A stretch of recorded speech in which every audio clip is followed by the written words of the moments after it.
खाना नहीं खा तो वरना जोर से बोलियो। इंकलाब, इंकलाब, इंकलाब। दोस्तों, जब हम मऊरानीपुर से निकले तो बारिश हो रही थी, तो अतुल आर्या जी बोले चाहे बारिश हो चाहे आग बरसे, अपन लोगों को तोड़ी फतेह पर पहुंचना है कि भाई साहब ने यहाँ एक मीटिंग लगाई है आंदोलन की, और वहां अगर नहीं पहुंचेंगे तो लोग बड़ी मुश्किल में इकट्ठे होते हैं और फिर उनके अंदर नाराजगी हो जाएगी। तो इतनी सफल और शानदार मीटिंग और ये बैठक भाई साहब ने कराई है, एक बार इनके लिए ताली बजा दीजिए वंशकार जी के लिए। और बुंदेलखंड राज्य आंदोलन की बैठक, और ये आंदोलन क्यों शुरू किया, क्या इसकी वजह रही, आजा आजा बैठ जा। तो क्या हुआ कि जब हम लोग बुंदेलखंड से बाहर दिल्ली, चेन्नई, मद्रास, सुनो ए ताली बाद में बजाना, सुनो इसका एक खिलाने आया क्या, सुन लो। जब हम लोग बाहर गुजरात, सूरत, अहमदाबाद, मद्रास, असम, गुवाहाटी, कलकत्ता कमाने जाते हैं, और जब हम लोग बताते हैं कि हम लोग बुंदेलखंड से आए हैं, तो क्या कहते हैं लोग, तुम्हारे यहाँ तो बड़ा सूखा पड़ता है, बहुत पिछड़े हो, ये है फलाना, ये कहते क्या नहीं कहते। लेकिन उन्हें ये पता नहीं है कि बुंदेलखंड में ईश्वर ने क्या नहीं दिया। सब कुछ ईश्वर ने दिया अपने बुंदेलखंड को।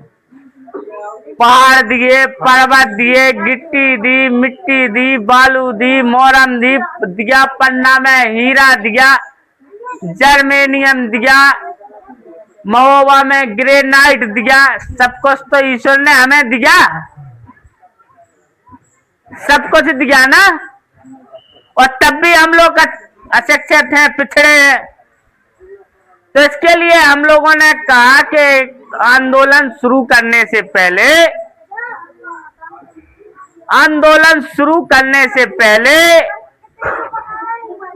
हम लोग एक काम करते हैं, पूरे बुंदेलखंड में एक जन आक्रोश यात्रा निकालते हैं। तो जन आक्रोश यात्रा हम लोगों ने चित्रकूट से शुरू की,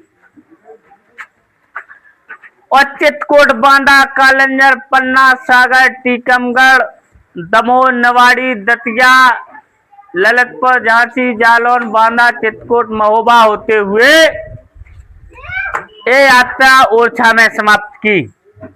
तो खेतों से गुजर रहे थे तो किसान समर्थन दे रहे थे, बाजारों से गुजर रहे थे तो व्यापारी समर्थन दे रहे थे, कचहरियों से गुजर रहे थे तो अधिवक्ता समर्थन दे रहे थे, माताएं बहनें समर्थन दे रही थी, और सभी लोग एक ही सुर में बोल रहे थे कि बुंदेलखंड का विकास होगा जब बुंदेलखंड राज्य बनेगा। सभी ने एक ही सुर में कहा था।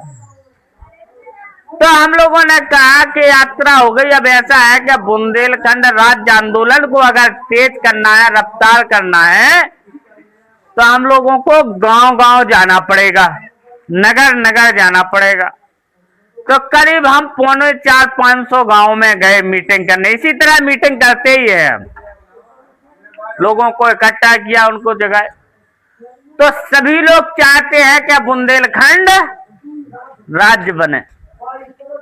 दोस्तों, आप लोगों को याद है कि नहीं, 2014 में देश के प्रधानमंत्री नरेंद्र मोदी तूफानी माहौल देश भर में बनाते बनाते बुंदेलखंड झांसी के मैदान में आए थे क्या नहीं आए थे?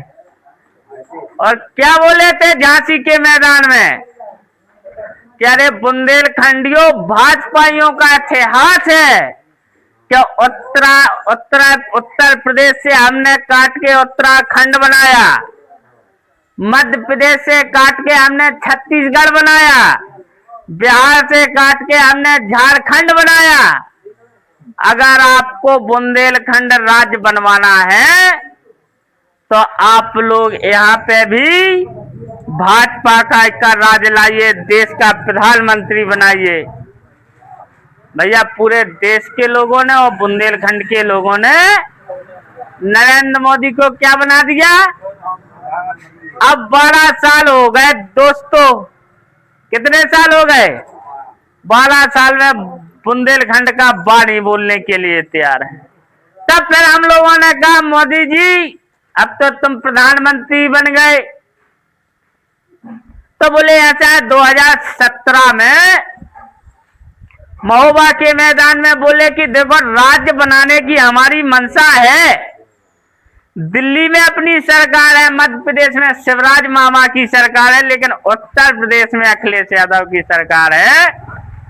इस सरकार को हटाओ, उत्तर प्रदेश में भी सरकार बनाओ। तो भैया उत्तर प्रदेश के में योगी आदित्यनाथ के नेतृत्व में सरकार बनी और बुंदेलखंड में 19 की 19 सीटें भारतीय जनता पार्टी को हम लोगों ने दी। तो अब तो दिल्ली में भी सरकार है, उत्तर प्रदेश में सरकार है और मध्य प्रदेश में भी सरकार है। अब कहाँ दिक्कत आ रही है बताओ मोदी जी, बताओ। तीनों जगह सरकार है। ये नहीं चाहते कि बुंदेलखंड का अलग राज्य बन गया तो हमारे दिल्ली, सूरत, गुजरात में बुंदेलखंड की नस्ल गुलामी करने क्यों आएगी? भाई अगर अपना यहाँ राज्य बन जाएगा तो राज्य बनने से क्या क्या फायदे हैं? बुंदेलखंड में अपना हाई कोर्ट होगा, बुंदेलखंड में आपकी अपनी विधानसभा होगी, बुंदेलखंड अधीनस्थ चयन आयोग होगा, बुंदेलखंड पुलिस भर्ती बोर्ड होगा, बुंदेलखंड आंगनबाड़ी बोर्ड होगा, बुंदेलखंड कर्मचारी चयन आयोग होगा। इस तरीके से 52-53 विभाग होंगे जो बुंदेलखंड के पढ़े लिखे नौजवानों को रोजगार देंगे। और यहाँ की सरकार अपने पास क्या नहीं है? जितने पूरी दिल्ली में एक मोहल्ला बसो उतने तो अपने दुआएं का के बाड़ो का के बेड़ा बनो अपना है। अबे जैसे अपन 4-5 हजार स्क्वायर फीट में तो बेड़ा ही बनाया क्या? ढो बेला गंजा भैंसे बंधे रहे बनाया क्या नहीं? तो ईश्वर ने सब कुछ तो दिया। तो इसीलिए हम लोग आप लोगों के बीच में आ रहे हैं कि 50-55 साल से ये आंदोलन चल रहा है और इस आंदोलन को अब हम ही सबको मिलके लड़ना है। कि कोई राजनीतिक दल और अराजनीतिक दल नहीं है। आपने समाजवादियों को देख लिया, बासपाइयों को देख लिया, भाजपाइयों को देख ही रहे हो, कांग्रेसियों को देख लिया, सबने दबा के शोषण किया कि नहीं किया? 80 साल हो गया देश को आजाद हुए, 1300 मीटर की सड़क नहीं बना पाए ये लोग। आपके बगल में 1300 मीटर की सड़क नहीं बना पाए। भाई 5 साल के, 6 साल के, 10 साल के बच्चे खरपतवार पानी में जा रहे हैं भीगते हुए। इसके लिए देश के आजादी के दीवानों ने कुर्बानी दी थी। है तो इसलिए हम लोग चाह रहे हैं कि अब मिलके हुकूमत के खिलाफ लड़ो, एकजुट हो। यहाँ एक आज व्हाट्सएप ग्रुप हम लोग बना देंगे।